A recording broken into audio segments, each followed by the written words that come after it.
आस्थाको त्यो यात्राले मेरो प्रेमको यात्रा अपुरो हुन्थ्यो कि मलाई डर लाग्न थालेको थियो। हरेक प्रेम कथाको अन्त्य अलिक ट्रेजेडीवाला हुन्छ नि, त्यस्तै हाम्रो प्रेम र प्रेमका सम्बन्ध त नहोस् म चाहन्थेँ। आस्थाको त्यो प्रेमको आस्थामा हराएको म कति मेरो प्रेमका फुलहरू फुल्न नपाई मुर्झाउँछ कि मलाई डर लाग्न थालेको थियो। सायद म चाहन्थेँ त्यो भेट अन्तिम भेट नहोस्। थाहा छैन समयले किन मेरो प्रेम अनि प्रेमको परिचय लिँदैछ। म प्रेमको सहरमा अब एक्लै हुन्छु कि डर लाग्न थालेको थियो। उनलाई त्यो समय म आफै त्रिभुवन विमानस्थलमा छोड्न गएको थिएँ अनि उनीसँग अन्तिम अँगालो बेरिँदा मेरो आँखाबाट त्यो अँगालीका हातहरूमा एक थोपा आँसु झऱ्यो। मेरो आँखा टिलफिल हुन थाल्यो। उनलाई यसरी नै म यहाँको अँगालोमा म बाँच्न चाहन्थेँ। आस्थाको आँखा हेरे उनको अनुहार निडाउरो भएको थियो अनि सायद उनको मनले पनि मसँग तिमी हिँड न भन्न खोजिराखेको थियो होला। त्यो समय मेरा दिनहरू बिछोडको रोदनमा खेलिँदै गयो। समयसँगै ती मेरा बलवान प्रेमहरू कमजोर हुँदै गएको थियो जस्तो लाग्न थालेको थियो। मलाई त्यो दिन के भयो खाना खाने रुचेन अनि सिरानीको सारामा बन्द कोठामा बसेर आँसुको धाराहरू बगाए।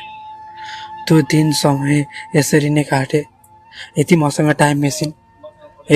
टाइम मेसिन भएको भए उनीसँग बिताएका ती रमाइला पलहरू म आफ्नै दुनियाँमा कैद गर्थ्यो होला अनि त्यो समयमा म विलिन हुन्थ्यो होला। अहिले त मेरा मानसपटलमा यादहरू मात्र छन्। केही समय या भनौँ केही महिना हामी फेसबुकमा कुरा गरौँ। यसरी नै हाम्रो सम्बन्धहरू मजबुत गरायौँ। समय बित्दै गयो। 1 वर्षपछि उनी आइन्, म आउँदैछु भन्ने मेसेज बक्समा पठाइन्। उनी आउँदैछु भन्ने त्यो मेसेजले मेरा मानसपटलहरू खुसी हुन थाले अनि म गदगद हुन थाले। मेरा रुने मनहरू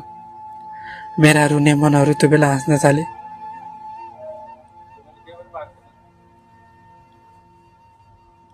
उनी आइन्। आकाश आज भेटौँ न, तिमीसँग धेरै कुरा गर्नु छ भने।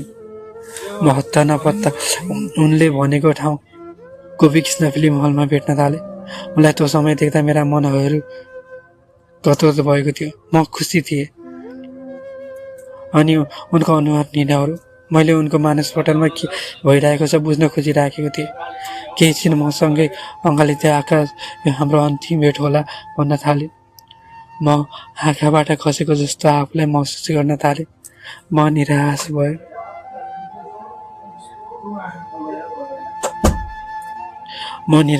निरस दुनियाँमा रमाउन थाले।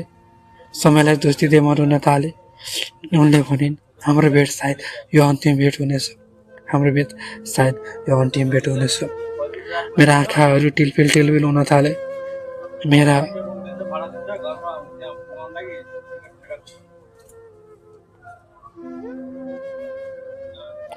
मेरा मनहरूले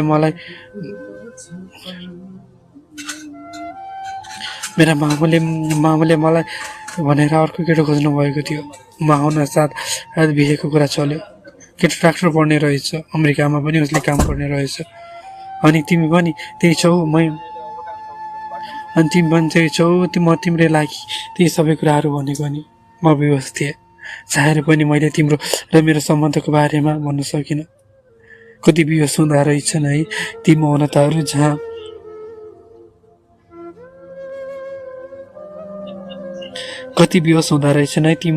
जहाँ बोल्न खोज्दा पनि भावनाको मौनताले विवश हुँदो रहेछ। यी समयका प्रेमहरू पनि कति विवश हुँदो रहेछन् है ती मौनताहरू जहाँ बोल्न खोज्दाखेरि विवश भएर आवाजहरू मौनतामा बसिरहेछन्। अनि कति मौनता हुँदो रहेछन् है यी प्रेमहरू। अनि यो अन्तिम भेटको अन्तिम पल, अन्तिम क्षण मेरो मन खिन्न, मेरो आँखा रसाएको।